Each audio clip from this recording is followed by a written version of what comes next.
Tune in to Sports 360 with Ahmed Hamad. Sports 360 के एक नए एपिसोड के साथ आज हम मौजूद हैं कामरान अकमल के साथ। और कामरान, सबसे पहले आपको स्पोर्ट्स 360 में वेलकम करते हैं। बहुत शुक्रिया जी हमाद भाई, बहुत शुक्रिया। अच्छा, थोड़ा सा मैं बात करूं कि आपके एरा में आपके एज ग्रुप के कुछ ऐसे प्लेयर्स आए कि जो पोटेंशियल बेतहाशा, लेकिन वो फुलफिल नहीं कर पाए अपने उस पोटेंशियल को। मैं नाम लूंगा इमरान नजीर।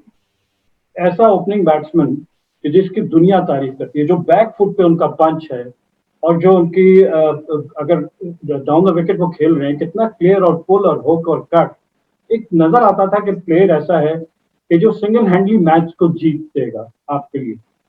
तो क्या वजह हुआ उनकी फॉर्म में स्लंप आया और फिर क्रिकेट से दूर हो गए? क्या हुआ, थोड़ा सा हमें उसके बारे से आपसे जानना चाहिए।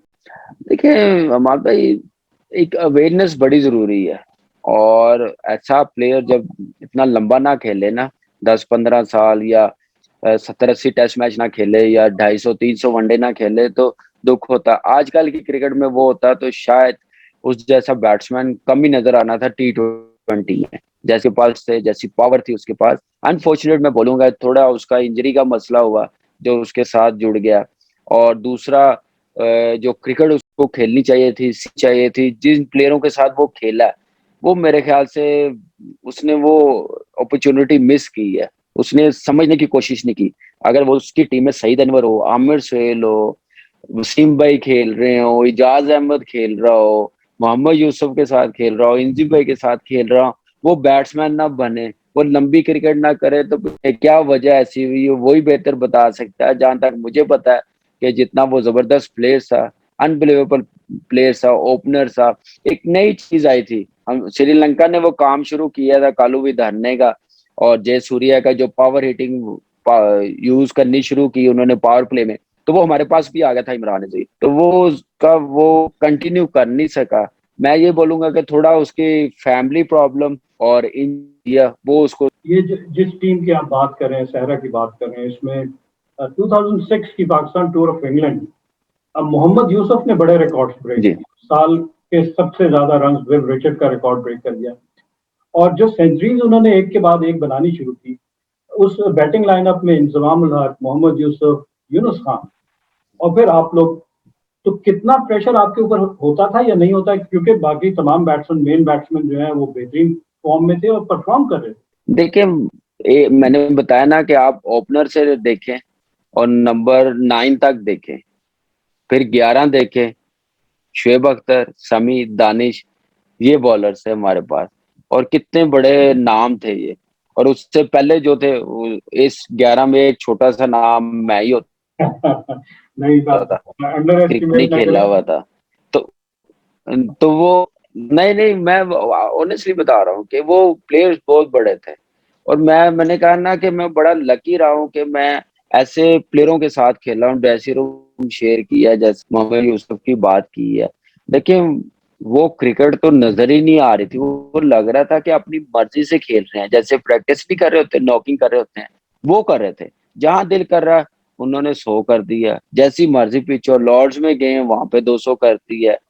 तो अनबिलीवेबल बैटिंग की है, और क्या रिकॉर्ड किया पाकिस्तान के लिए उन्होंने, क्या अचीवमेंट मिली है उनको।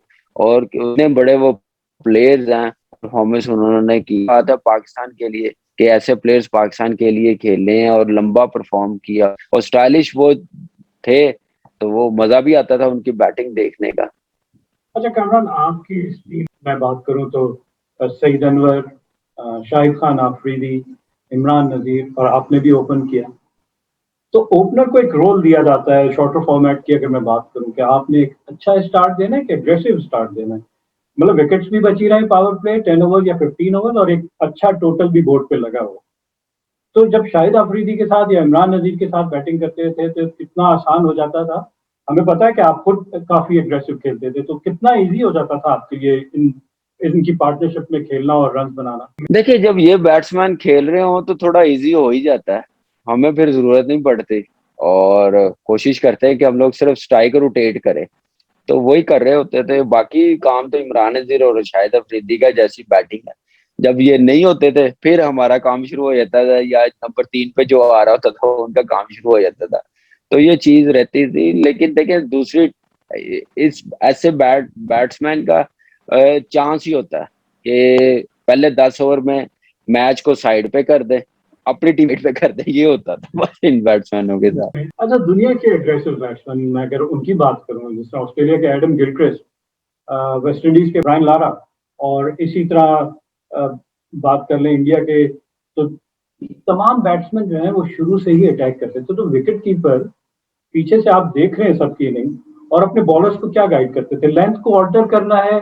आजकल की क्रिकेट अगर मैं देखूं तो एक जो पहले हमारा बड़ा जबरदस्त वेपन होता था वो था यॉर्कर्स, वो बहुत कम नजर आती है। तो क्या वजह है यॉर्कर्स कम होने की, कोई रीजन नजर आता है, या बॉलर की वो क्लास और थी और या आप उसको मैच नहीं कर पाते? देखिए एक तो क्लास और है, और वो बॉलर्स बड़े समझदार, बड़े क्लेवर से, वो कंडीशन को बड़ी जल्दी समझ लेते थे, क्या करना हमने, क्या पिच है, कैसा खेल रही है, उसके मुताबिक कैसे बॉलिंग करनी है। फिर उस वक्त रिवर्स स्विंग बड़ा होता था, आपको पता है, एक बॉल लगता था। आजकल की क्रिकेट में 2 बॉल नहीं है, तो इसलिए ये करना मुश्किल है प्लेयरों के लिए, जो हमारे आजकल के फास्ट बॉलर्स हैं। और दूसरा ये भी है कि एक तो क्रिकेट बहुत कम नीचे से खेल के आए होते हैं, जिसका फर्क पड़ता है इंटरनेशनल लेवल पे। जब मार पड़ रही होती है तो थोड़ी मुश्किल हो जाती है, उनको यॉर्कर्स नहीं लग रहे होते, तो वो तैयारी प्रोसेस बेहतर नहीं है उनका आने का, तो ये भी एक वजह है। तो रिवर्स स्विंग तो बिल्कुल नहीं हो रहा अब। क्या आपको पता है कि बॉल पे बाहर जाता है बॉल, निशान लग जाता है तो वो बॉल चेंज कर देते हैं। तो इसलिए ये चीजें चल रही हैं, तो जिसकी वजह से मुश्किल हो रही है। और दूसरा, इस वक्त अगर आपने बॉलर से काम लेना है, बताना है, तो वो जरूरी है कि वो लंबी क्रिकेट खेल के आए, अपने एरिया का पता चले, 4 डे क्रिकेट खेल के आए, 1 डे क्रिकेट खेल के आए। आप देख लें हमारे जितने फास्ट बॉलर्स हैं, उनके 4 डे मैच 1 से 2 नहीं है जब पाकिस्तान टीम में आए हैं, तो ये भी एक वजह हो सकती है। लेट्स सी आने वाले टाइम पे क्या होता है। लेकिन ये है कि इनमें अब एबिलिटी है, खेल रहे हैं इंटरनेशनल क्रिकेट, तो ये अब ये छोटी छोटी चीजें, आजकल की डिमांड मॉडर्न डे की क्रिकेट है, बैट्समैन किसी को समझते नहीं है, तो ये यॉर्कर करने बड़े जरूरी हैं। हमारे दौर में जिनके आपने नाम लिए हैं, शुएब अख्तर नंबर 1 होता था, उमर गुल आउटस्टैंडिंग बॉलर होता था, आपको पता है कि यॉर्कर मास्टर माना जाता था। अभी तक T20 की वर्ल्ड की टीम बने तो उमर गुल साइड में आता है, तो उसकी परफॉर्मेंस और उसकी जो बॉलिंग का आर्ट था वो बहुत जबरदस्त था। तो ये चीज हम लोगों को क्या नाम है नजर आती है। अब मैं जानना चाहूंगा कि ये जो T20 फॉर्मेट और आप लोग ने PSL खेला, PSL में आपने कुछ ऐसे हमारे प्लेयर्स जो पाकिस्तान टीम में आए लेकिन फॉर्म ना बरकरार रखने की वजह से दोबारा टीम से ड्रॉप हो, मैं नाम लूंगा हैदर अली का, आसिफ अली का, और अभी इस वक्त आजम खान पाकिस्तान टीम के साथ हैं। तो इनको कहाँ रेट करते हैं, कितना टैलेंट आप समझते हैं इनमें है, और इनको मजीद कितनी मेहनत की जरूरत है, और इनकी जो फ्लॉ है वो कहाँ नजर आ रहा है, किस पे इनको काम करने की जरूरत देखिए मैंने बात की है ना, जैसे आपने फास्ट बॉलर्स का पूछा, आप क्यों नहीं लग रहे यॉर्कर। देखिए ये सारे आपने नाम लिए, मुझे बताएं आप इनके डोमेस्टिक रिकॉर्ड को उठा के देखें क्या है। जब आप डोमेस्टिक नहीं खेलेंगे तो आपको कैसे अपनी वीकनेस पता चलेगी। फिर वो पाकिस्तान टीम में जाते हैं PSL की 1-2 परफॉर्मेंस पे, फिर उसके बाद आप देखें कि वो ड्रॉप हो जाते हैं, नुकसान होता है पाकिस्तान टीम को भी, इन लड़कों को भी होता है। तो मेरे ख्याल से क्रिकेट खेलने के साथ लाए, मेच्योरिटी के साथ लाए, तो फिर फायदा पाकिस्तान टीम को और इन प्लेयरों को भी फायदा।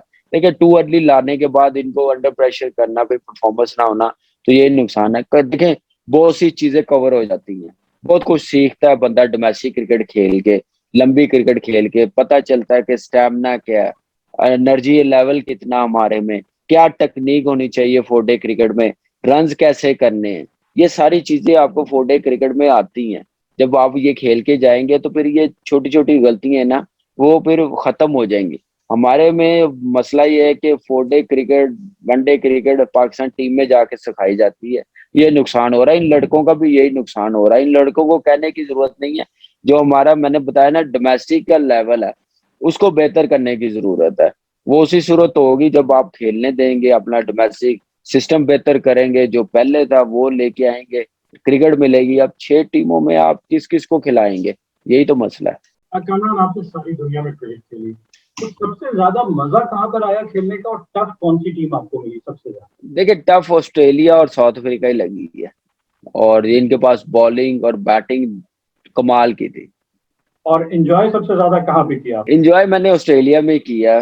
टफ टीम के खिलाफ खेलना ही बंदा सीखता, एंजॉय भी करता, पता भी चलता है कि हमने करना क्या, मैंने क्या करना अब बेहतर होने के लिए, परफॉर्मेंस करने के लिए। इस टीमों के खिलाफ खेलेंगे तो बेहतर होंगे। तो मुझे फायदा अर्ली एज में साउथ अफ्रीका टूर मिल गया, फिर दूसरा टूर मिल गया ऑस्ट्रेलिया का, तो उससे मुझे बड़ा फायदा मिला। इमरान, बहुत अच्छा लगा, बहुत बहुत शुक्रिया आप प्रोग्राम में आए। थैंक यू, और थैंक यू।